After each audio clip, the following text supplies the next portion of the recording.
نحمده ونصلي على رسوله الكريم أما بعد فأعوذ بالله من الشيطان الرجيم بسم الله الرحمن الرحيم كنتم خير أمة أخرجت للناس تأمرون بالمعروف وتنهون عن المنكر وتؤمنون بالله.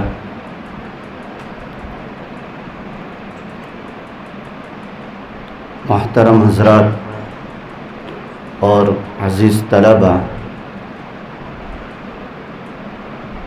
جیسا کہ آپ حضرات کو معلوم ہے کہ آج آپ کا عید کا دن ہے. سال میں سے 2 عیدیں آتی ہیں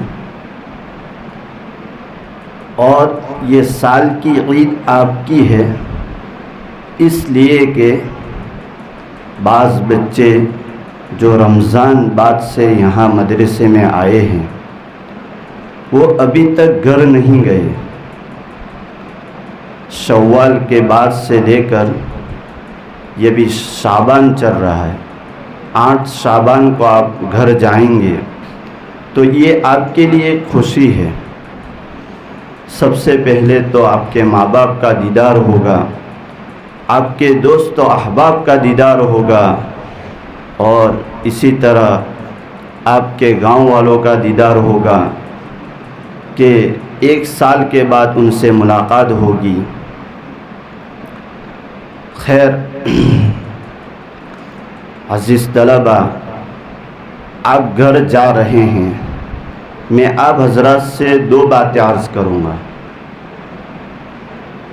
پہلی بات تو یہ ہے کہ جیسا ہم نے پورے سال مدرسے کے اندر زندگی گزاری، جو وقت کو ہم نے مدرسے کے اندر لگایا ہے اسی وقت کو ہمیں برقرار رکھنا ہے.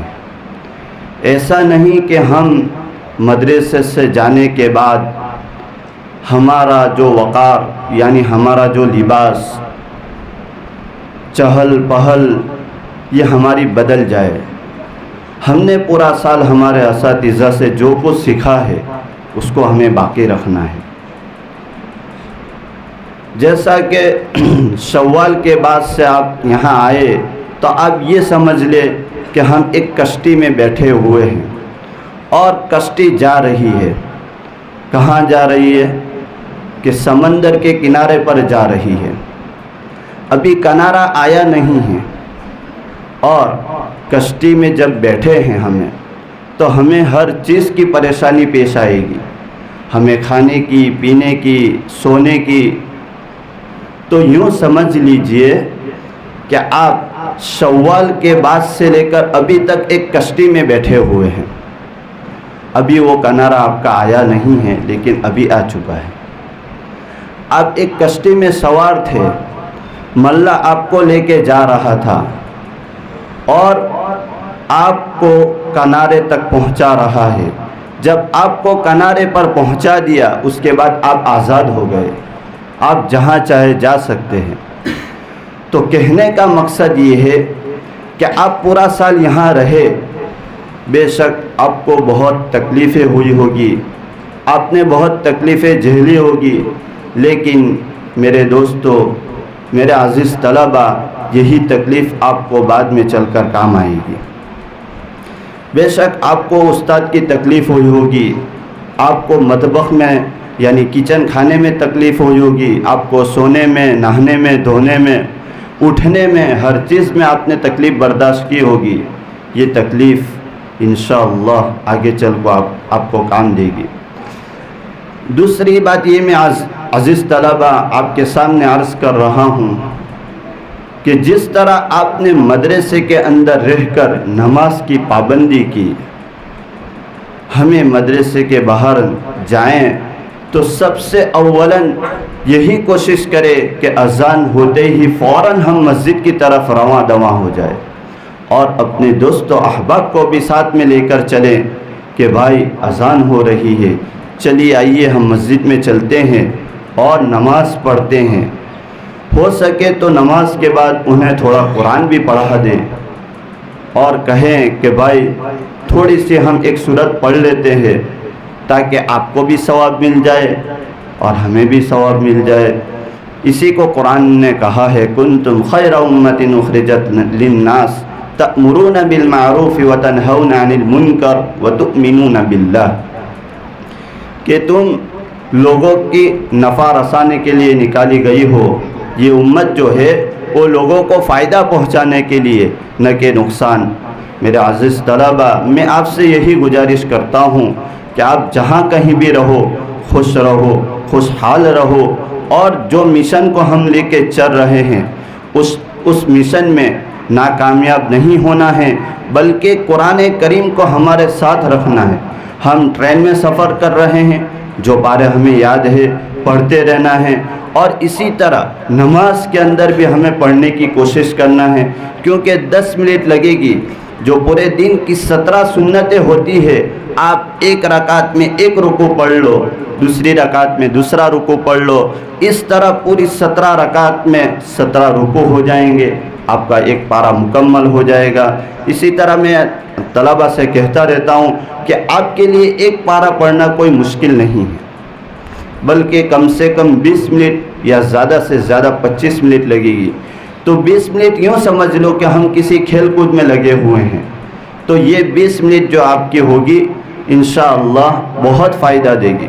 ایک طرف آپ کا قرآن مضبوط رہے گا، دوسری طرف آپ کو ایک شوق پیدا ہوگا کہ ہم قرآن کریم جو سیکھ کر آئے ہیں اس کو ہم باقی رکھ رہے ہیں. اور دوسری ایک یہ بات ہے کہ آپ گھر پر جائیں تو اپنے ماں باپ کی خوب خدمت کریں. آپ کے ماں باپ یوں کہیں کہ بیٹا یہ لے کے آ، وہ لے کے آ، تو ہماری پیشانی پہ بل نہ پڑے، ہم فوراً حاضر ہو جائیں. جی ابا، کیونکہ ہم نے پورا سال مدرسے میں رہا ہے اور پورا سال پورا وقت ہم نے مدرسے میں گزارا ہے، اس لیے ماں باپ کی خدمت کرنے کا موقع ہمیں نہیں ملا. اس لیے عزیز طلبہ، اپنے ماں باپ کی خوب خدمت کرے. اپنے ماں باپ جو کہیں اس کو فوری طور پہ مان لے، اور ایسا نہ ہو کہ اپنے ماں باپ ہم سے پریشان ہو جائے اور یہ کہے کہ یہ بچہ یہاں کہاں آ گیا، کاش کہ وہ مدرسے میں ہی ہوتا. اس لیے عزیز طلبہ، اپنے ماں باپ کی، اپنے رشتہ دار کی، اپنے گاؤں والوں کی اور اپنے اماموں کی خوب خدمت کرے. اور امام صاحب سے بھی کہیں آپ کو کہیں جانا ہے آپ چلے جائیں، ہم آپ کی جگہ پہ نماز پڑھا لیں گے، ہم آپ کی جگہ پر اپنے بچوں کو پڑھا لیں گے. اس طرح کہہ کر ہمیں امام صاحب کی بھی خدمت کرنا چاہیے. اور دوسری ایک بات ہے کہ آپ دعا کا خوب اہتمام کریں. ہر نماز کے بعد مختصراً 2 منٹ 3 منٹ زیادہ سے زیادہ 5 منٹ ہر نماز کے بعد ہم دعا مانگیں، کیونکہ حال ابھی جو چل رہا ہے وہ بہت نازک حال ہے. بہت ابھی آپ سن رہے ہیں فلسطین کے کیا حالات ہے، اسی طرح ہمارے گجرات کے کیا حالات ہے، ہندوستان کے کیا حالات ہے. اس لیے جتنا ہو سکے ہم دعا کا خوب اہتمام کریں اور دعا کے اندر خوب لو لگائے. جو چھوٹے بچے ہیں اللہ تعالیٰ ان کی دعا کو خوب قبول کرتا ہے. میں زیادہ فخر نہیں کرتا، لیکن ہماری جو عائشہ ہے وہ جب چھوٹی تھی، ہم جب وہ الگ رہنے جاتے تھے سالانہ کی چھٹی پہ، تو ہمارے گاؤں میں ہوائی جہاز جاتے رہتے ہیں، تو یہ باہر نکلتی اور بہت خوش ہو جاتی کیونکہ کبھی دیکھا نہیں تھا. تو ان کی والدہ یہ کہتی تھی کہ بیٹا دعا کرو کہ اللہ تعالیٰ اس ہوائی جہاز میں ہمیں مکہ مدینہ دکھائے. حالانکہ اس وقت کچھ تھا نہیں ہمارے پاس، لیکن جب رمضان کے ہم افطاری کرنے بیٹھتے تھے تو یہ عائشہ اپنی زبان سے یہی دعا مانگتی تھی، کیونکہ اس کی زبان پہ ایک ہی کلمہ چڑھا ہوا تھا کہ ہمیں مکہ مدینہ جانا ہے. اب اس کو پتہ نہیں مکہ مدینہ کیا ہے، لیکن الحمدللہ اس کی دعا کی برکت سے اللہ نے مکہ مدینہ دکھایا. ورنہ ہم کہاں اور مکہ مدینہ کہاں، لیکن یہ تو اللہ ہی لے کے گیا. دوسری ایک بات کہ ہمارے جو رشتہ دار ہے قریب، قاری صاحب جو ہمارے عائشہ کے ماموں ہوتے ہیں، ہر سال تراویح کے لیے مجھ سے جاتے ہیں. تو ان کی امی نے ان کو ایسا کہا کہ آپ بھی اپنی ابا کے لیے دعا کریں کہ اللہ تعالیٰ آپ کے ابا کو بھی وہاں پہنچائے. تو ہماری عائشہ 2 سال سے دعا کرتی تھی کہ اللہ تعالیٰ جہاں میرے ماموں جاتے ہیں تراویح پڑھانے کے لیے، اللہ تعالیٰ ہمارے ابا کو بھی وہاں پہنچا دے. تو الحمدللہ یہ عائشہ کی دعا قبول ہو گئی اور اس سال ان کے ابا مرشد تراویح پڑھانے کے لیے جا رہے تو کہنے کا مقصد یہ کہ یہ دعا جو ہے وہ اللہ تعالیٰ کبھی رد نہیں کرتا ہے، اللہ تعالیٰ ایک نہ ایک دن دعا کو سن لیتا ہے، اس لیے دعا کا خوب اہتمام کرنا چاہیے۔